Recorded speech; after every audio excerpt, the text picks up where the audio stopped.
인사합니다. 축복하고 사랑합니다. 교제하겠습니다. 하나님은 우리 교회를 사용하시고 여러분들과 저를 축복하여 주실 줄 믿습니다. 축구 경기를 할 때 점수를 지고 있을 때 감독들이 하는 것이 있습니다. 그것은 선수 교체입니다. 그 선수를 통해 승부수를 띄우는 것입니다. 그리고 그 선수가 골을 넣으면 감독은 승부수가 통했다고 매스컴은 말씀하죠. 여기서 이 승부수란 무엇일까요? 어떤 일의 승패를 가르는 일이라고 의미합니다. 성도 여러분, 오늘은 부활절입니다. 예수님이 부활하신 날을 감사하는 날이죠. 그런데 우리는 왜 부활주의를 기억하고 감사해야 할까요? 그것은 예수님의 부활이 저와 여러분을 향한 하나님의 승부수이기 때문입니다. 그러면 예수님은 왜 부활하셨을까요? 본문 20절 말씀에 보면 이렇게 말씀하고 있습니다. 다 같이 읽겠습니다. 시작. 이제 그리스도께서 죽은 자 가운데서 다시 살아나사 잠자는 자들의 뭐가 되었다고요? 첫 열매가 되었다. 여러분, 예수님은 죽은 자 가운데서 다시 살아나셨고 그래서 부활의 첫 열매가 되셨다고 말씀합니다. 첫 열매, 특히 이 고대 근동에서 근동 지역의 이 첫 열매는 하나님께 드리는 첫 열매는 그것을 드리게 되면 그 다음 것도 다 그대로 드려진다는 의미가 들어 있습니다. 레위기 23장 10절입니다. 다 같이 읽습니다. 시작. 이스라엘 자손에게 말하여 이르라. 너희는 내가 너희에게 주는 땅에 들어가서 너희 곡물을 거둘 때에 너희의 곡물의 첫 이단 한 단을 제사장에게로 가져갈 것이요. 여기 보면 첫 이사, 첫 열매를 하나님께 드리는 것은 나머지 열매도 드렸다라는 의미가 됩니다. 그러면 예수님이 부활의 첫 열매가 되었다라는 것은 무슨 의미냐면 예수님께서 죽은 자의 첫 열매가 되셨다는 의미이고 예수님이 부활하셨기에 우리 역시도 그 다음부터 우리도 이제 부활할 수 있다라는 의미가 되는 것입니다. 성도 여러분, 우리 예수님이 재림하시면 다시 오시면 그때 우리의 영혼은 예수님과 같은 육신으로 부활한다고 성경은 말합니다. 그 몸이 어떤 몸이냐? 고린도전서 15장 42, 44절 말씀을 다 같이 읽습니다. 시작. 죽은 자의 부활도 그와 같으니 썩을 것을 심고 자, 어떤 몸으로 우리가 다시 살아납니까? 나중에 여러분이 부활할 때 어떤 몸으로 부활한다는 말이에요. 썩지 아니할 몸으로 부활한다. 그렇게 나옵니다. 그 다음도 읽어볼까요? 시작. 욕된 것으로 심고 영광스러운 것으로 다시 살아나고 약한 것으로 심고. 지금의 몸은 여러분들도 지금의 몸을 보면 지금도 코로나 때문에 전부들 여기 평상시 같으면 이상한 얼굴로 전부 앉아 계시는데 우리가 약하기 때문에 이걸 지금 끼고 있는 거 아니겠습니까? 그러나 나중에 여러분 다시 살아날 때는 약한 것이 아니라 강한 것으로 살아난다고 말씀하고 있습니다. 44절도 한번 읽어볼까요? 시작. 육의 몸으로 심고 무슨 몸으로 다시 살아나요? 신령한 몸으로 자 다시 살아난다. 이것이 나중에 여러분이 입을 그 부활의 몸이라는 것입니다. 썩지 아니할 몸, 영광스러운 몸, 강한 몸, 신령한 몸. 할렐루야. 이 몸으로 여러분도 부활할 줄 믿습니다. 아멘. 여러분, 이게 얼마나 기쁜 소식입니까? 지금 이 육신이 아니라는 거예요. 다 고장난 육신이 아니라 나중에 우리가 예수님이 재림하여 돌아오실 때 그때 우리의 몸은 바로 이 몸으로 부활한다는 말입니다. 이것이 바로 그렇다고요. 그래서 이와 같이 하도 여러분 많은 성도들 앞에서 설교를 오랜만에 해서 그렇습니다. 이와 같이 예수님이 부활하신 이유는 장차 우리도 예수님처럼 부활하도록 하기 위해서인 것입니다. 그러므로 부활은 저와 여러분의 미래를 위한 하나님의 승부수가 되는 것입니다. 또 예수님이 왜 부활해야 할까요? 그것은 예수님이 부활하셔야만 예수님은 신이고 하나님의 아들임을 증언하기 때문인 것입니다. 로마서 1장 3절 4절 다 같이 읽어볼까요? 시작. 그의 아들에 관하여 말하면 죽은 자들 가운데서 예수님이 어떻게 했어요? 부활했죠. 그래서 능력으로요. 그러니까 부활하니까 뭐로 선포가 됐어요? 하나님의 아들로 뭐가 됐어요? 선포가 되었으니 우리 주 예수 그리스도시라. 그러니까 예수님이 부활하셔야 결국 뭐예요? 예수님은 하나님의 아들임을 증언한다는 말입니다. 아멘. 여러분, 예수님은 부활하셨습니다. 이 부활이 예수님이 하나님의 아들임을 증명하고 있는 것입니다. 왜냐하면 죽음에서 살아날 수 있는 분은 사람이 아니고 하나님의 아들이가 아니고서는 불가능하기 때문인 것입니다. 그래서 김성로 목사는 그의 책에서 다음과 같이 말하는 것입니다. 부활은 인간 예수가 전능하신 하나님이라는 사실을 정확하게 보여주는 가장 확실한 증거이다. 이 말은 예수님이 부활하셔야만 예수님은 인간이 아니고 하나님의 아들이심을 보여주는 우리의 믿음이, 우리의 구원이 바로 전능하신 하나님의 아들을 믿는 믿음임을 보여주는 증거가 바로 부활이라는 것입니다. 그러면 성도 여러분, 예수님의 부활이 사실이라는 증거를 좀 드려보겠습니다. 그전에는 제가 기록에 대한 얘기를 많이 드렸지만 오늘은 이 구전에 대한 이야기를 통하여 예수님의 부활이 역사이고 사실이라는 증언을 제가 증명해 보겠습니다. 여러분, 흔히들 이렇게 말합니다. 어떻게 사람이 죽었다가 살아날 수 있느냐? 그래서 그 이야기는 그리스 로마 신화처럼 전설이고 신화일 뿐이다 라고 말을 합니다. 일반적으로 그래서 사람들은 예수님의 죽음과 예수님의 부활 이야기를 모두 하나같이 신화라고 주장하는 것입니다. 하지만 여러분, 예수님에 대한 부활 이야기가 만약에 신화라면 특히 이 부분, 이 구전 부분에 있어서 뭔가 증거가 나타나야 합니다. 그럼 한번 보자고요.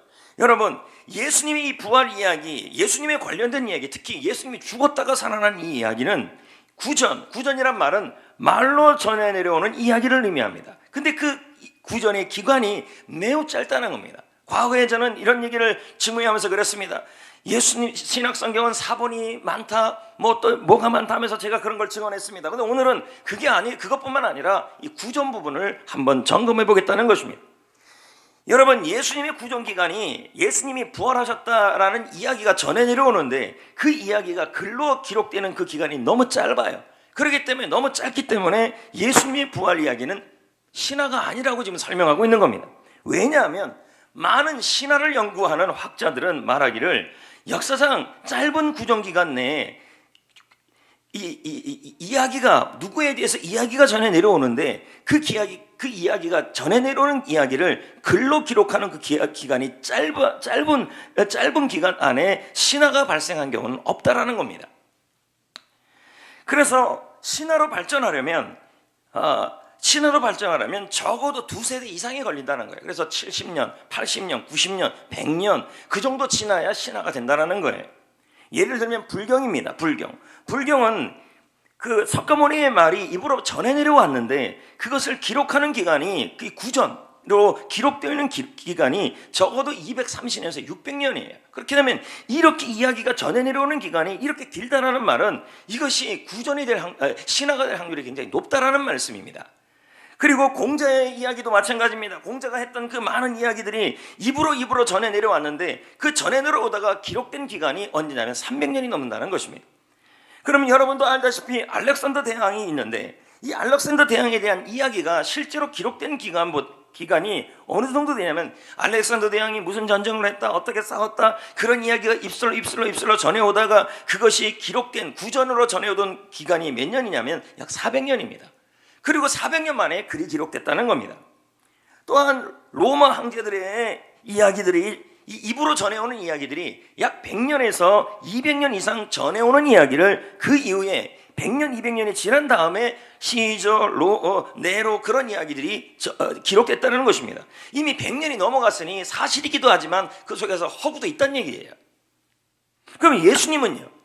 예수님의 부활 이야기가 기록되기까지, 신약 성경으로 기록되기까지는 몇 년이 걸렸냐면 만약에 예수님이 죽으셨다, 예수님이 부활하셨다는 이 기간이 적어도 이것이 허구이고 전설이고 신화라면 적어도 70년, 80년이 넘어 이후에 기록돼야 돼요.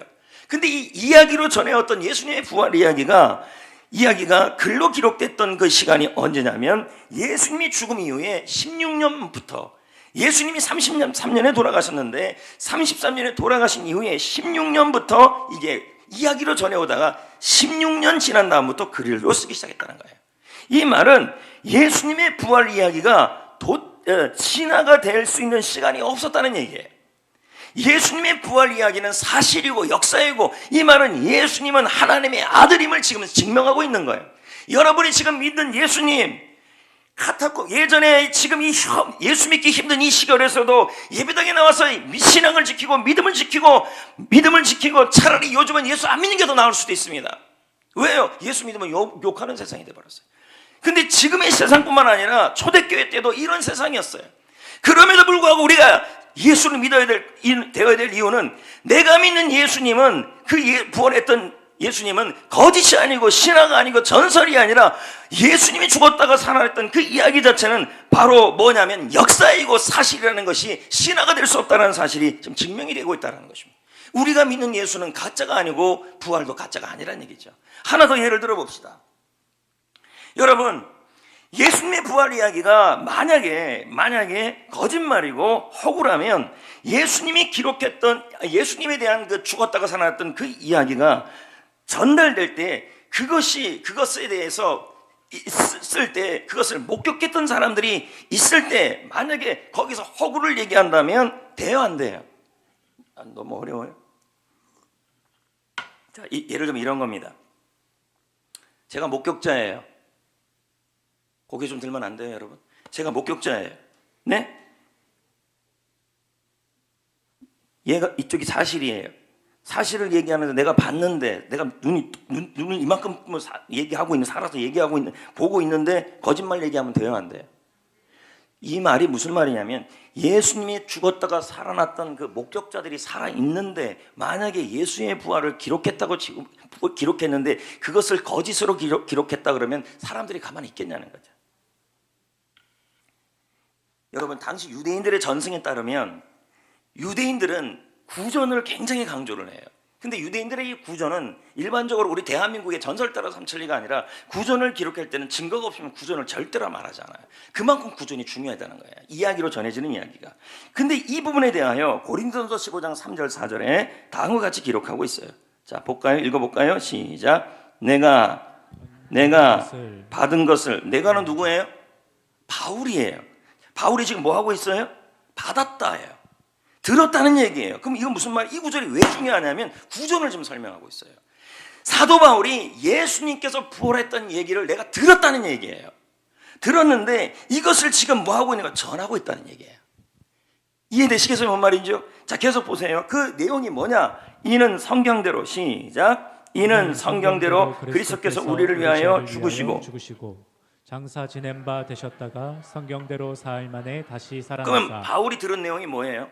예수님이 죽었다가 살아난 얘기를 들었다는 얘기예요. 들은 얘기를 뭐예요? 그 구전을 들은 것을 지금 뭐 하고 있어요? 기록하고 있다는 얘기죠. 들은 얘기를 자, 한번 보세요. 바울이 지금 예수님의 부활을 기록하고 있죠? 그렇죠? 근데 그럼 뭐라고 그래요? 내가 들었다 그랬잖아요. 받았다는 얘기잖아요. 그러면 예수님의 부활했던 얘기를 들었던 얘기를 이게 들었던 얘기와 기록했던 시기가 이거 뭐예요? 짧으면 짧을수록 이건 진짜란 얘기예요. 일부보다 반응이 더 좋아요. 지금 여러분들이 알아서 들으세요. 이 짧다는 얘기죠. 잘 보세요. 바울이 내가 받은 것을 너희에게 전하였느니라는 이 말의 뜻은 예수님의 부활에 대한 이야기를 내가 귀로 들었다는 얘기예요. 언제 들었냐면 바울이 예루살렘 교회를 방문했어요. 방문했을 때 사도들에게, 제자들에게 예수님이 부활했던 얘기를 들었다는 얘기예요. 구전을요. 그때가 언제냐면 35년이에요. 그럼 뭐예요? 예수님이 우리가 알기로 33년에 돌아가셨잖아요. 네? 그러면 예수님이 돌아가신 이후에 몇 년이에요? 2년이에요. 2년 기간 동안에 뭘 들은 거예요? 예수님이 부활했던 그 구전 이야기를 들었다는 얘기예요. 이해돼요? 그 들은 얘기를 가지고 바울이 고린도전서 15장을 지금 적고 있어요. 그럼 고린도전서 15장이 기록됐던 그 기록 시기가 언제냐면 그로 인해 예수님의 부활 얘기를 들은 이후에 25년 지난 이후예요. 그러면 전체 몇 년이에요? 27년밖에 안 돼요. 예수님께서 부활하셨던 그 얘기를 내가 구전으로 들었는데 그것을 몇 년 만에 기록했냐면 25년이 지난 다음에 기록했어요. 그러면 이건 신화가 될 시간이 없어요. 더 중요한 것은 그것을 바울이 자기가 구전으로 예수님은 죽었다가 살아났다, 하나님의 아들이었다는 얘기를 들었던 그 이야기를 내가 들었는데 그것을 목격했던 사람들이 여전히 바울이 그걸 기록할 때 살아있었어요. 볼래요? 고린도전서 15장 5절 6절 시작. 게바에게 보이시고 베드로죠. 12제자 보이죠? 그 다음 몇 명이에요? 6절이에요. 그 후에 몇 명이에요? 500명이 봤지요. 근데 지금 뭐라고 나왔어요? 그 중에 지금까지 대다수는 내가 지금 이거 기록하고 있는 동안에 뭐예요? 예수님의 부활을 본 사람들이 살아 있었다는 거예요. 그럼 그분들이 바울이 지금 이 얘기를 쓸 때 만약에 예수님이 부활했던 얘기를 허구로 썼다 그런다면 이 사람들이 가만히 있겠어요? 그리고 이분들이 지금 예수 그리스도의 부활을 목격한 이분들이 예수님 때문에 생명을 걸고 있는데요. 예수의 부활을 목격한 사람들이 여전히 살아 있었고, 그리고 그러므로 바울이 예수님이 죽었다가 살아냈던 그 부활을 거짓으로 기록할 수가 없다는 말이에요. 이해되시겠어요? 만약에 바울이 거짓으로 기록했다면, 예수님이 죽었다가 살아났다는 얘기를 거짓으로 기록했다면 그들이 가만히 있지 않을 거라는 것입니다. 이 모든 것을 종합해 본다면 예수의 부활은 사실이고 역사이고 예수님은 하나님의 아들이라는 거예요. 그래서 여러분이 이 힘든 시기에 예배당에 나와 예배를 드리고 주를 위해 봉사하고 섬기고 예수 그리스도를 믿는 이유는 내가 믿는 예수는 죽은 인물이 아니라 살아계신 하나님의 아들임을 역사가 증명하고 있다는 말이에요. 그래서 신앙생활 바로 해야 된다는 얘기죠. 예수의 부활은 역사라는 거예요. 아멘. 그래서 아까 말한 제가 고린도전서 15장 3절부터 6절은 변증하기 위해서 너무 중요하게 여겨요. 왜? 바울이 그냥 적은 게 아니라 내가 구전으로 들은 얘기를 예수님이 돌아가신 이후에 35년의 사도들을 통하여 예수님이 죽었다가 살아난 얘기를 내가 들은 이 이야기, 이 구전을 가지고 기록했는데 그게 25년밖에 안 걸렸다는 얘기예요. 그렇다면 신화가 아니란 얘기예요. 예수님의 부활은요.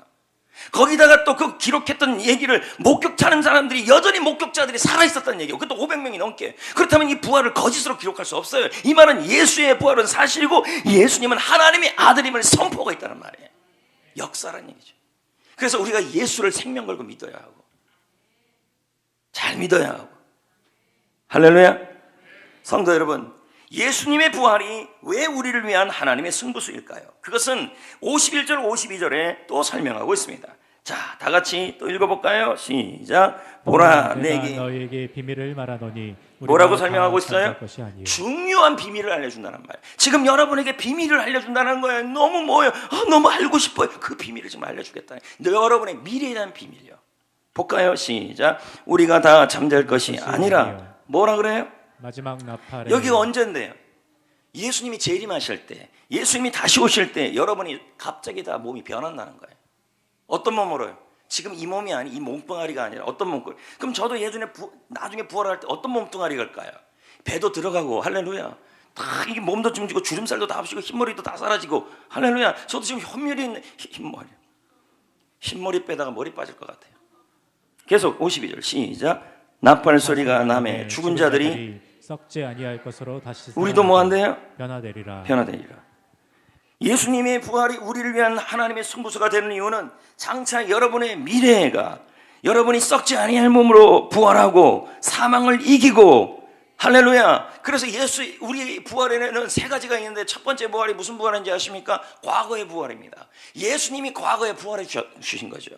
그리고 또 하나의 부활이 있습니다. 그게 뭐예요? 미래 부활이에요. 여러분이 나중에 예수님이 오실 때 여러분도 예수님이 부활하신 그 몸으로 변화되는 그 부활을 미래 부활이라고 설명하는 것입니다. 지금 그 사망을 이긴 사람은 없습니다. 사망만큼 강한 적이 없습니다. 알렉산더 대왕도 사망을 이기지 못했고 줄리어스 시저도 사망을 이기지 못하고 세상의 모든 영웅 호글도 죽음 앞에 무릎을 꿇습니다. 그리고 당시 예수님이 십자가에 달리실 때도 예수님도 그럴 줄 알았습니다. 그러나 여러분, 예수님은 사망을 이기셨고 그래서 우리도 미래에 사망을 이기게 하여 주시며 승리하도록 만들어 놓은 것입니다. 그래서 예수님의 부활이 저와 여러분의 미래를 위한 하나님의 승부수가 된 거예요. 아멘.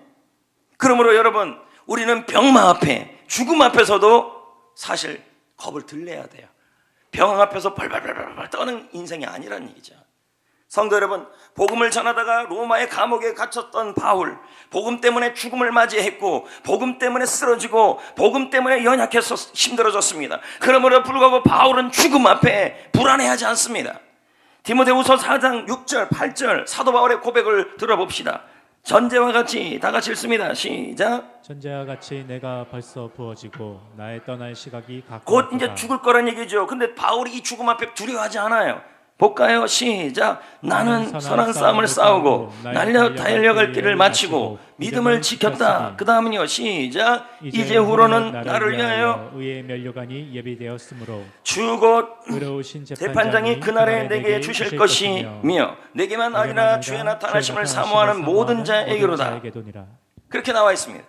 바울은 죽음을 앞두고 있습니다. 이 전제라는 말은 이미 주님 앞에 나를 제물로 드리고 나는 이제 곧 하늘나라 간다, 그 의미를 설명하는 것이요. 그런데 이 말씀에 보면 바울은 부활을 알았기에 나중에 미래 부활을 알았다는 거예요. 그러니까 뭐예요? 죽음 앞에서 두려워하지 않고 오히려 나는 믿음을 지켰다, 선한 싸움을 싸웠다, 나에게는 면류관이 예비되어 있다, 이렇게 선포하고 있는 것입니다. 성도 여러분, 저 역시도 죽음을 두려워할까요? 안 두려워할까요? 두렵습니다. 뭐 저라고 사람 아니겠습니까? 중병음도 무섭습니다. 지난 몇 주 전에 목이 좀 아프고 열이 나서 괜히 불안했습니다. 나 코로나 아니야? 입에서 그 말부터 나왔습니다. 그러면서 선포했습니다. 나 하나 걸리면 나로 끝나지 않고 교회가 폐쇄된다. 제발 살려달라고 혼자 기도했습니다. 아니더라고요, 코로나가. 최근 코로나 블루라는 말이 나왔습니다. 코로나 바이러스와 우울증을 뜻하는 블루가 합쳐진 단어를 의미하죠. 코로나로 인해 주부들이, 학생들이 집에만 있습니다. 회사에서는 사회적 거리 두기로 인하여 교제를 못하고 있습니다. 집 밖에서 생활을 해도 마스크를 써야 하고 악수도 못하는 것입니다. 예전 같으면 뭉치면 살고 흩어지면 죽는다 그랬는데 이제는 뭉치면 죽고 흩어지면 이제는 그런 시장이 된 것입니다. 인간이라는 건 사회적 동물이기 때문에 교제가 없으면 못 삽니다.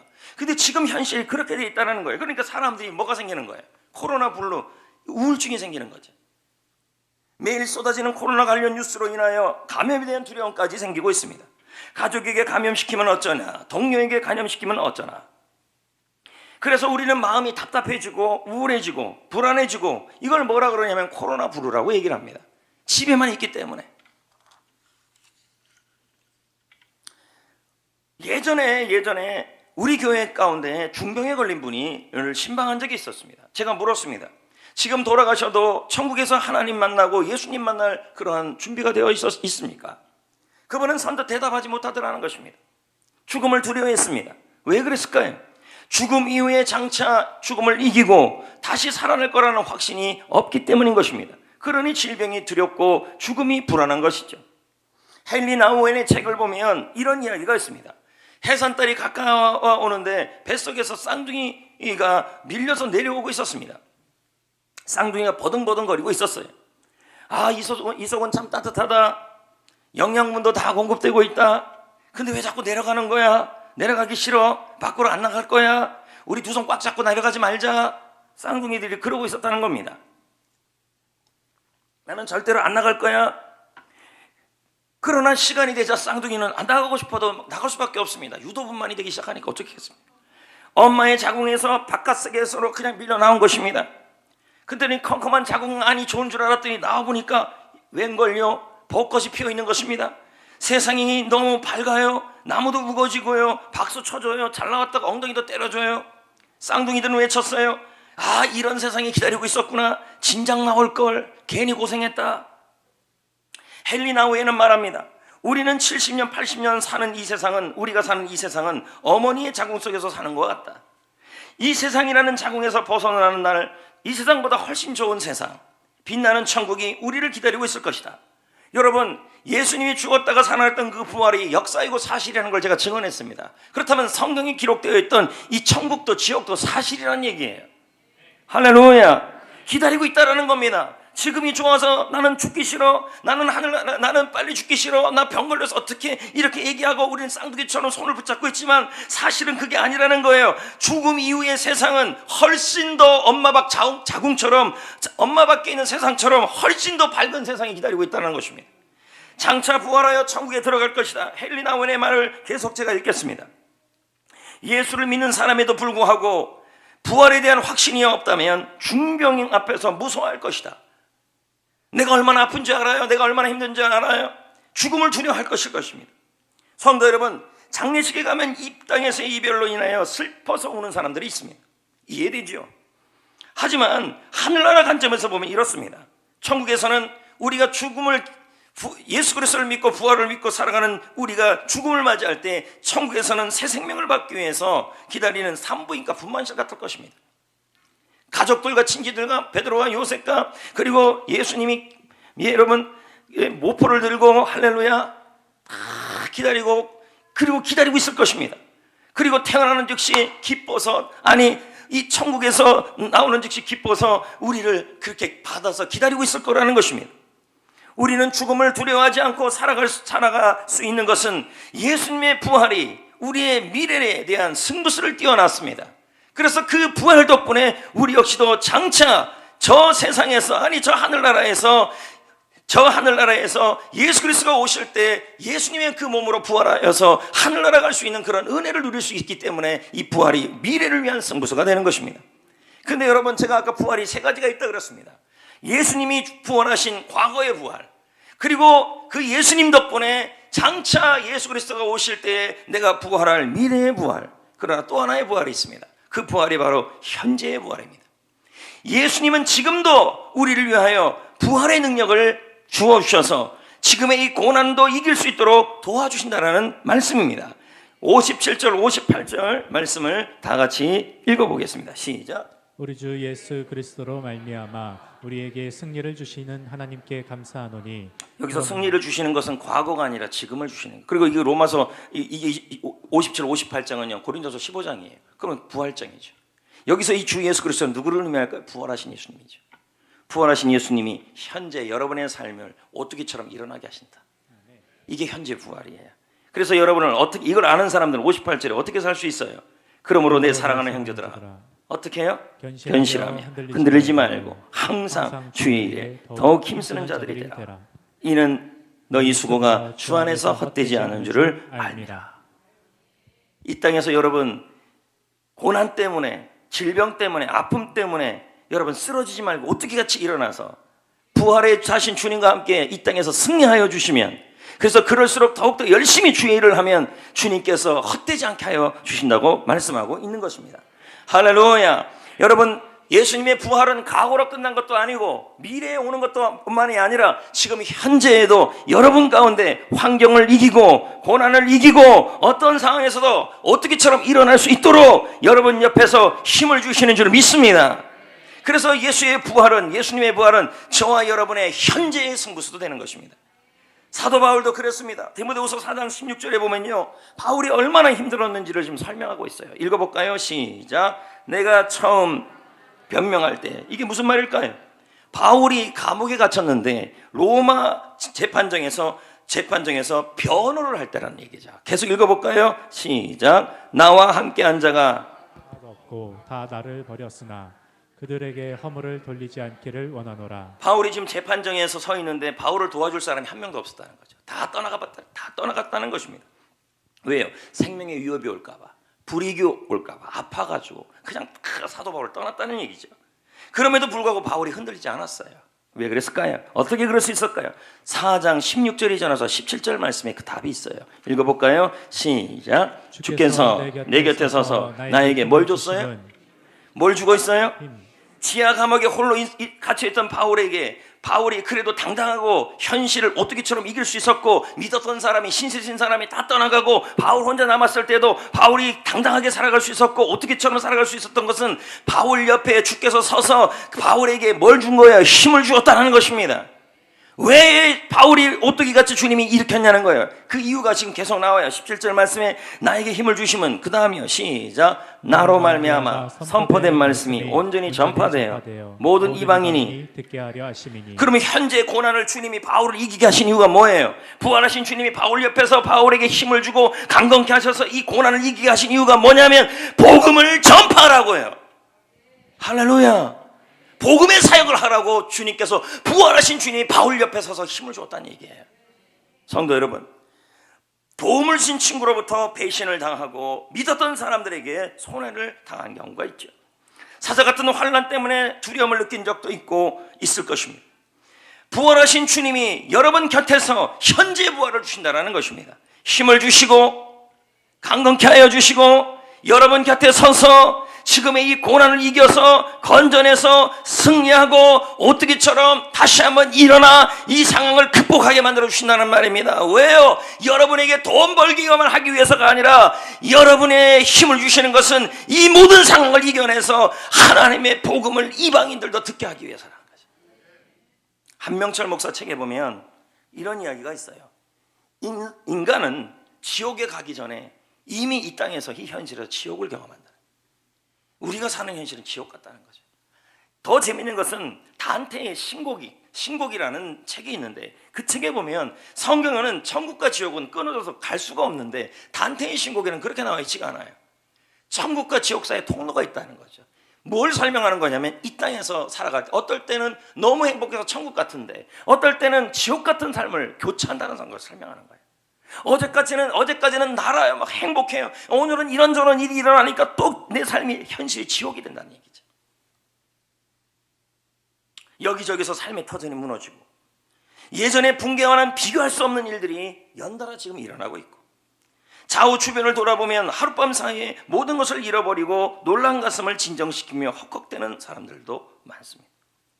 산이 무너져 내리고 미친 듯이 날뛰는 파도가 시도 때도 없이 삶의 현장을 뒤엎습니다.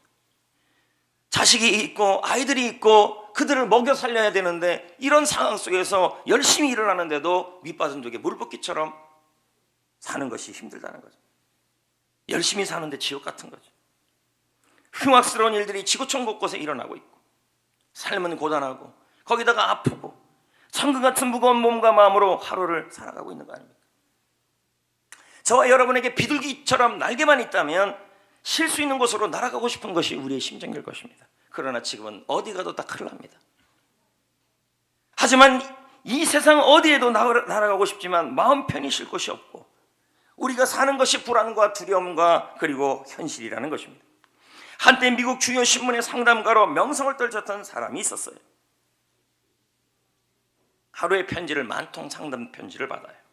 기자가 물었어요. 사람들이 가장 많은 문제가 뭡니까? 라고 물었어요. 그랬더니 이 상담가가 말하기를 사람들의 가장 많은 질문이 가장 큰 질문이 뭐냐 했더니 인생의 문제가 뭐냐 했더니 불안이라는 거죠. 두려움. 죽으면 어떻게 할까? 병 걸리면 어떻게 할까? 쓰러지면 어떻게 할까? 이 아이 어떻게 할까? 이 자식들은 어떻게 할까? 몸이 약해서 어떻게 할까? 그래서 내가 하던 일 못하면 어떻게 할까? 나라 경제가 어려운데 우리는 어떻게 먹고 살까? 취직은 어떻게 할까? 직장은 어떻게 할까? 이런 상황이 우리에게 멀리 있지 않아요. 성도 여러분, 우리 예수님도 십자가에서 죽음을 맞이하셨죠. 하지만 여러분, 그 비극적인 죽음으로 우리 예수님의 삶은 끝나지 않았습니다. 여러분도 알다시피 예수님은 무덤을 여시고 슬픈 결말을 찢어버리시며 다시 살아나신 분이십니다. 이것은 역사이고 사실입니다. 예수의 부활은 사실이에요. 여러분, 그렇기 때문에 우리가 초대교회처럼 마치 초대교회도 지금도 예수 믿는 것이 예전같이 쉽지가 않아요. 저도 이렇게 예수 믿는 것이 어려운 시기는 처음이에요. 제가 많이 살아보진 않았지만 6.25 때도 힘들었고 일제시대도 힘들었고 그래도 여러분 그럼에도 불구하고 그때에도 여러분 그 많은 믿음의 선진들은 믿음을 지키고 예수를 붙들었어요. 왜요? 내가 믿는 예수는 거짓이 아니고 전설이 아니고 신화가 아니라 죽었다가 살아났던 역사이고 사실이고 부활도 사실이기에 나의 미래의 부활도 사실이고 내가 아무리 힘들어도 내 앞에서 나를 일으켜주시는 현재 부활도 사실이라는 것이 명확했기 때문인 것입니다. 예수를 배신할 수 없다는 거죠. 주님은 말씀합니다. 마귀와 세상이 내린 결말은 아무것도 아니다. 거기에 너무 집착하지 말고 무서워하고 결말을 내지 말아라. 결말은 내가 낼 것이다. 내가 네 곁에 서서 힘을 줄 것이니 슬픈 현실을 열고 새 길을 열어갈 준비를 해라. 이제 우리는 어떻게 해야 할까요? 요한일서 5장 12절 말씀에 이런 말씀이 있습니다. 읽어볼까요? 아들이 있는 자는 뭐가 있대요? 생명이 뭐가 있다. 있대요? 이 아들은 누구예요? 예수님이죠. 그럼 예수님에게는 뭐가 있어요? 생명이 있죠. 그 예수님이 우리와 함께하는 정도가 아니라 우리 안에 거하시고 있잖아요. 우리가 예수 그리스도를 믿을 때 예수님이 내 안에 있는 줄 믿습니다. 그러므로 예수님이 내 안에 있습니다. 내 안에 있는 예수님은 어떤 예수님이에요? 부활이요 생명이신 예수님이에요. 요한복음 11장 25, 26절입니다. 읽어볼까요? 시작. 예수께서 이르시되 나는 부활이요 생명이니 예수님이 뭐라고 설명하고 있어요? 예수님은 부활이다. 예수님은 생명이다. 아멘. 결국 이게 무슨 말이에요? 예수님은 죽음을 이기신 생명이다. 그 생명이 여기 있다는 거죠. 그래서 나를 믿는 자는 미래에 살아난다는 거죠. 믿으라는 얘기예요. 예수님이 부활이요 생명이라는 그 사실을 믿으라는 거예요. 그분이 내 안에 계시는데 어떤 생명이냐면 끝나는 생명이 아니라 죽음을 이기신 생명이라는 거예요. 그분이 내 안에 있다는 사실을 믿는 자는 장차 예수님처럼 부활할 거란 얘기예요. 죽어도 살겠고. 26절은 뭐라 그랬어요? 무릇 살아서 나를 믿는 살아서. 자는 지금 살아있잖아요. 지금 이 살아서 나를 믿는 자는 나는 누군데요? 부활이요 생명이신 예수님이 내 안에 있음을 믿으면 영원히 죽지 않는다. 이게 무슨 말일까요? 지금 현재 오뚜기처럼 살아난다. 일어난다. 역전한다. 지옥 같은 현실을 뚫고 나온다. 죽음 같은 환경을 이겨 나온다. 이기고 나온다. 죽음 같은 환경도 지옥 같은 현실도 내 안에 있는 부활과 죽음을 이기신 생명과 함께하는 나를 막지 못한다 이 말이에요. 아멘. 그래서 여러분 우리는 어떻게 해야 될까요? 믿어야죠. 뭘 믿어야 돼요? 예수님이 부활이요 생명이다. 이 말은 죽음도 막지 못하는 생명이다. 영원한 생명이다. 그 생명이 내 안에 계신다. 부활의 생명이 내 안에 있다. 지금도 있다. 계심을 믿으시라는 거예요. 그리고 역동적으로 살고 활기차게 살라는 말이에요. 그럴 때 예수님께서 어떻게 한다는 말이에요? 믿는 자는 죽어도 살겠고 살아서 믿는 자는 지옥 같은 현실을 뚫고 살아갈 수 있다 이 말이죠. 2008년에 영화가 하나가 나왔죠. 월-이. 미래의 지구는 쓰레기 문제와 환경 문제로 폐허가 될 거라고 경고를 주는 영화입니다. 또 제가 이제 이 영화 얘기했다고 해서 찾아서 영화 보지 마라. 진짜 재미없는 영화입니다. 그리고 참고로 보지는 않았습니다. 책에서 그냥 본 겁니다. 진짜 재미없는 겁니다. 지구가 쓰레기 더미가 돼서 무너질 거라는 것을 경고하는 영화예요. 이 영화의 주인공이 대사를 하는데 다음과 같은 대사를 했어요. 노는 무슨 노예요? I don't want survive. I want to live. 나는 생존을 원하지 않는다. 나는 삶을 원한다. 생존을 위해 살지 말라는 거죠. 버티면서 살지 말라는 거예요. 생명을 위해 살라는 얘기죠. 지금 여러분은 생존을 위해 살고 있습니까? 요즘 왜 이래요? 했더니 애들 키워야 되고 나도 살아야 되고 그냥 버티는 거죠. 이건 생존이에요. 생명을 위해 살고 있습니까? 생존을 위해 살고 있습니까? 살다 보면 절망스러운 일도 있고 대학 입시에 실패도 하고 사업도 힘들죠. 특히 이 고3들 이런 고3이 어디 있습니까? 공부를 못한다는 게 공부를 할 수 없는 고3들. 수능도 어떻게 될지 모르는 이 상황. 또 지금 이 상황에서 하루아침에 엄청난 경제적 손실을 한 달 내내 돈 한 푼도 만지지 못한 분들도 계실 것입니다. 갑자기 사고로 장애를 안게 되며 희귀한 병으로 고통을 받고 있습니다. 사람들에게 사람 때문에 손해를 경험하며 사람들 때문에 너무 불이익을 당하고 있는 거죠. 죽음과 다름없는 이 지옥 같은 현실 속에서 우리는 말합니다. 버티자. 버티면 살아가자. 이걸 뭐라 그래요? 생존이죠. 우리 성전교회는 예수 생명을 채워야 하고 예수 생명을 전해야 하고 아무리 교회가 지탄받고 전도하기가 어려워도 후퇴하지 마시고 여러분 예수 생명 붙들고 생명 모드로 가셔야 합니다. 그럴 때 생명의 능력이 세례 나타나고 교회에 나타나고 우리 자신에게 부활의 능력이 나타나는 줄 믿습니다. 전도하기 힘들어도 전도하셔야 하고 생명 모드예요. 교회는 생명 걸고 생명 전하고 생명 나누는 곳이에요. 양육하고 쎄를 섬기고 지금 여기 여러분 새벽 기도도 본당에서 하지 않습니까? 2명씩 안전유지 다 합니다. 안전거리, 사회적 거리 다 합니다. 그러니까 여러분 나오셔도 돼요. 지금만큼 더 기도해야 될 때가 언제입니까? 어느 때보다도 지금 생명 모드로 가셔야 합니다. 버티는 신앙하지 마시고 부활이요 생명이신 예수 그리스도를 믿음으로 역동적으로 이 지옥 같은 현실을 뚫고 가는 생명의 신앙생활을 하셔야 할 줄 믿습니다. 이제 말씀을 맺겠습니다. 예수님의 부활은 우리를 위한 하나님의 승부수인 것입니다. 과거, 현재, 미래. 예수님은 나의 부활이요 나의 생명입니다. 예수님은 죽음도 막지 못하는 생명이며 그분이 내 안에 계시는 줄 믿습니다. 그러므로 부활하신 예수님이 죽음을 뚫고 부활 생명 주시는 예수님이, 현재의 고난, 이 힘든 고난을 이기게 하시는 예수님이 생명, 부활의 생명이 내 안에 있습니다. 이것을 믿으시면서 생존 모드가 아니라, 버티는 인생이 아니라, 생존하기 위해 사는 것이 아니라 생명 모드로 생명을 살리고 생명을 낳고 생명을 전하고 살아있는 본질을 붙들고 신앙생활을 하셔야 할 줄 믿습니다. 활기차게, 역동적으로. 할렐루야. 지금도 예수님은 우리에게 물으십니다. 생존 모드로 살 것인지 생명 모드로 살 것인지, 생존 모드로 사역할 것인지 생명 모드로 교회를 할 것인지 주회를 할 것인지 승리합시다.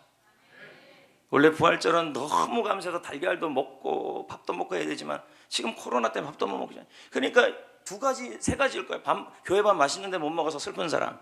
두 번째는 식다봉사 안에서 너무 좋은 봉사부와 그에 관련된 모든 셀 사역. 여러분, 교회 밥을 먹어야 은혜로워지는데 그럼 오늘 밥이 없어요. 도시락 나누시기를. 찬송 부릅시다.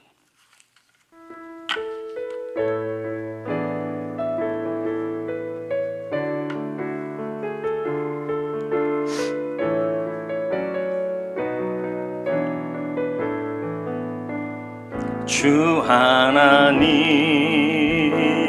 독생자 예수 날 위하여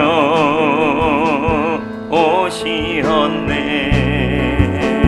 내 모든 죄 다 사시고 죽음에서 부활하신 나의 구세주, 살아계신 주